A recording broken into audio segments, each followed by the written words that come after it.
अजमेर में किस तरीके से सुरक्षा व्यवस्था को दुरुस्त किया जा रहा है, क्या कुछ अभियान चलाए जा रहे हैं, लोगों को कैसे सावधान और सतर्क किया जा रहा है? जी, देखिए अजमेर के जिला कलेक्टर लोक बंधु ने उनके आदेश के अनुसार कल मॉक ड्रिल का भी आयोजन किया गया था, जिसमें सरादना स्थित आईओसीएल में बम गिरने की सूचना थी। वहां पर बिल्कुल समय अवधि के अनुसार जितना समय विभाग को मौके पर पहुंचने में लगता है, उतना समय में तुरंत संबंधित विभाग, अग्निशमन विभाग और पुलिस डिपार्टमेंट, चिकित्सा विभाग, अलग अलग एजेंसियां मौके पर पहुंची और इस मॉक ड्रिल को सफल बनाया। वहीं चिकित्सा की अगर बात करें तो जवाहरलाल नेहरू अस्पताल जो है, वहां पर जो चिकित्सक हैं उन्होंने जो अपनी तैयारियां हैं वो दुरुस्त कर ली थी और अलग से करीब 1 दर्जन से ज्यादा अलग से जो बेड हैं वो सुरक्षित यहाँ पर कर लिए गए थे और वह बेड तमाम जो अभी हालात जो चल रहे हैं उसके मद्देनजर वो सुरक्षित वहां पर रखे जाएंगे। किसी भी प्रकार की कोई कैजुअलिटी होती है तो उसके लिए। और ब्लैकआउट का भी आयोजन अजमेर में किया गया था रात को 7:30 से 7:45 तक। मगर जो शहर के जो जागरूक लोग हैं, व्यापारी हैं, उन्होंने ब्लैकआउट को 15 मिनट का नाम मानकर 30 मिनट तक पूरा शहर को ब्लैकआउट कर रखा था। और किशनगढ़ एयरपोर्ट की अगर बात करें तो वहां पर हाई अलर्ट जारी किया गया है और किशनगढ़ से जाने वाली तमाम जो 9 फ्लाइट्स हैं उनको आगामी आदेश तक बंद कर दिया गया है। और वहां पर ADM city Gajendra Singh Rathore, additional SP rural Deepak Sharma और तमाम सुरक्षा एजेंसियों ने मौके पर जायजा लिया। जो एयरपोर्ट संचालक अधिकारियों का कहना है कि 9 फ्लाइट कैंसिल की गई है सुरक्षा कारणों के चलते और आगामी आदेशों तक वह बंद रहेगी और तमाम जो यात्री हैं जिन्होंने फ्लाइट्स बुक करा रखी थी उनको मैसेज और ईमेल के जरिए जानकारी दी गई है कि फ्लाइट अभी कैंसिल है। तो इस तरीके से ड्रोन की अगर बात करें तो अजमेर दरगाह, अजमेर, किशनगढ़, नसीराबाद जो सैन्य छावनी इलाका है, वहां पर ड्रोन नहीं उड़ाने की सख्ती से पालना की जाए, ऐसे तमाम सुरक्षा एजेंसियों को, पुलिस थानों को आदेश यहाँ पर दिए गए हैं। और ड्रोन अगर कोई उड़ाया पाया जाता है तो उसके खिलाफ नियम अनुसार कार्रवाई होगी। तो जिस तरीके से भारत पाकिस्तान में जो हालात हैं उसको मद्देनजर रखते हुए अजमेर हाई अलर्ट मोड पर है और वहीं अजमेर दरगाह क्षेत्र से करीब कल 20 संदिग्ध लोगों को, खानाबदोश लोगों को हिरासत में लिया गया था और पूछताछ की गई थी, जिसमें से एक 50 वर्षीय बुजुर्ग जो कि बांग्लादेश का रहने वाला था उसको डिटेन किया गया है। और अब तक करीब 27 बांग्लादेशी अजमेर की दरगाह थाना पुलिस, स्पेशल पुलिस और टास्क फोर्स ने डिटेन कर उनको दूसरे स्थान पर भेजने की प्रक्रिया की जा रही है। तो अजमेर जिला पुलिस अधीक्षक वंदिता राणा, जिला कलेक्टर और तमाम सुरक्षा एजेंसी और पुलिस ऑफिसर अलर्ट हैं और सभी की जो छुट्टियां हैं वो भी निरस्त कर दी गई है आगामी आदेश तक। अजमेर में हाई अलर्ट किया गया है और तमाम जो प्रमुख चौराहे हैं वहां पर नाकाबंदी भी की जा रही है और सुरक्षा के लिहाज से स्कूलों में पढ़ने वाले बच्चों को ट्रेनिंग भी दी जा रही है कि अगर कोई हादसा होता है या किस तरीके से, तो किस तरीके से उनको बचना है, किस तरीके से स्कूल की जो टेबल है उसके नीचे छुपना है और सुरक्षित स्थानों पर जाना है। और यहाँ कर अगर बात करें एनडीआरएफ और सिविल डिफेंस की, तो वह भी जगह जगह पर जा जाकर लोगों को रेस्क्यू करना सिखा रही है। अगर किसी स्कूल में पढ़ रहे हैं बच्चे और कोई हादसा हो जाता है तो कैसे छत से उतरना है, रस्सियों के बाल, और सुरक्षा एजेंसियों को किस तरीके से फॉलो करना है, ये तमाम जानकारियां यहाँ पर पुलिस और अलग अलग सुरक्षा एजेंसियां लोगों तक पहुंचा रही है। जी ठीक है पवन, बने रहेगा हमारे साथ। एक बार बाड़मेर चलते हैं, राजू हमारे साथ बने हुए हैं। राजू, आपसे जानना चाहेंगे, बाड़मेर में भी स्कूल अगले आदेश तक के लिए बंद किए गए हैं और कैसे व्यवस्थाओं को दुरुस्त किया जा रहा है? जी बिल्कुल, आपको बता दें कि जैसे ही जम्मू कश्मीर के पहलगाम आतंकी हमला हुआ था उसके बाद से लगातार बाड़मेर में पुलिस सेना सहित पूरे जो है अलर्ट मोड पर है।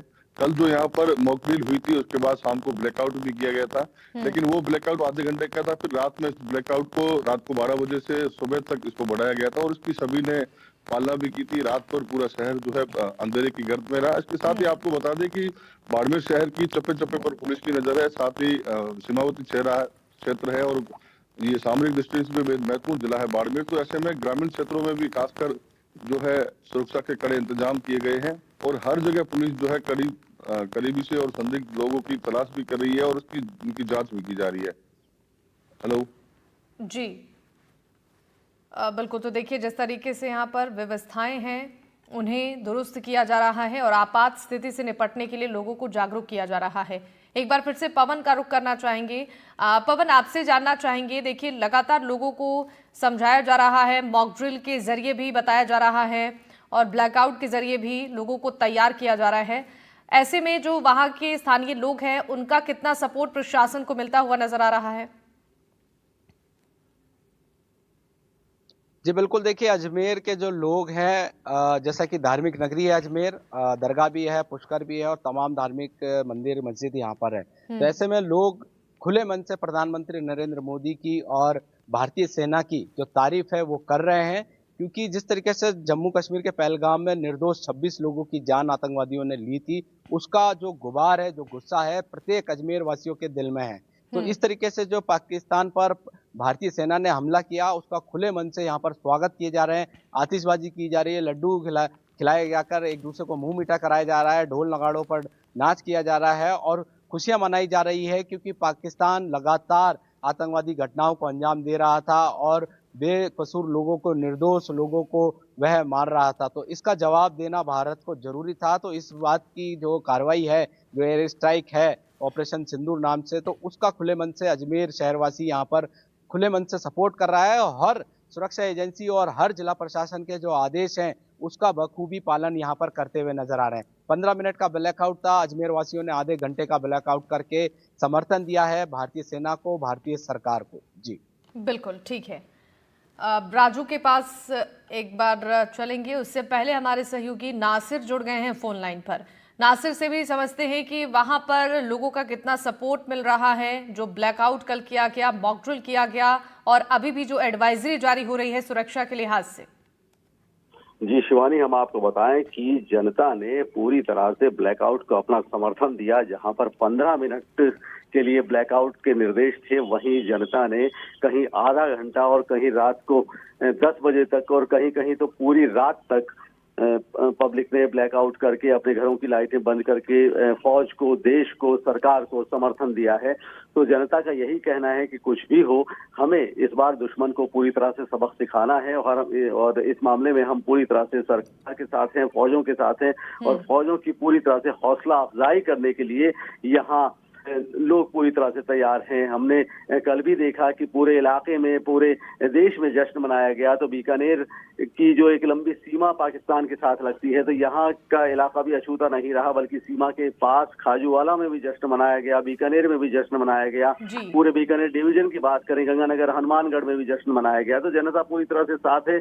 और रही बात सिक्योरिटी की, तो सिक्योरिटी के लिए तमाम इंतजाम किए गए हैं। प्रशासन पूरी तरह से अलर्ट है, तमाम एजेंसियां अलर्ट है और कहीं कोई दिक्कत की बात नहीं है। और जनता भी मेंटली पूरी तरह से, जहनी तौर पर पूरी तरह से तैयार है कि कोई भी सिचुएशन हो, हमें कहीं कोई दिक्कत नहीं होगी, हम उसे फेस करने को तैयार हैं। जी शिवानी।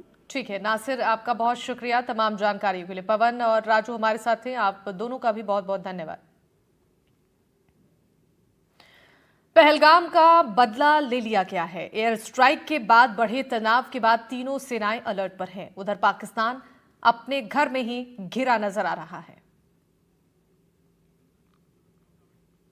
तो लगातार देखिए कार्रवाई की जा रही है और एयर स्ट्राइक के बाद से ही जो तनाव बढ़ा हुआ है, उसके बाद से ही तीनों सेनाएं अलर्ट मोड पर हैं। तो ये कुछ तस्वीरें आपकी टीवी स्क्रीन पर इस वक्त आप देख रहे हैं। पहलगाम का बदला ले लिया गया है और एयर स्ट्राइक के बाद जो तनाव बढ़ रहा है, उसको लेकर तीनों ही सेनाएं अलर्ट मोड पर हैं।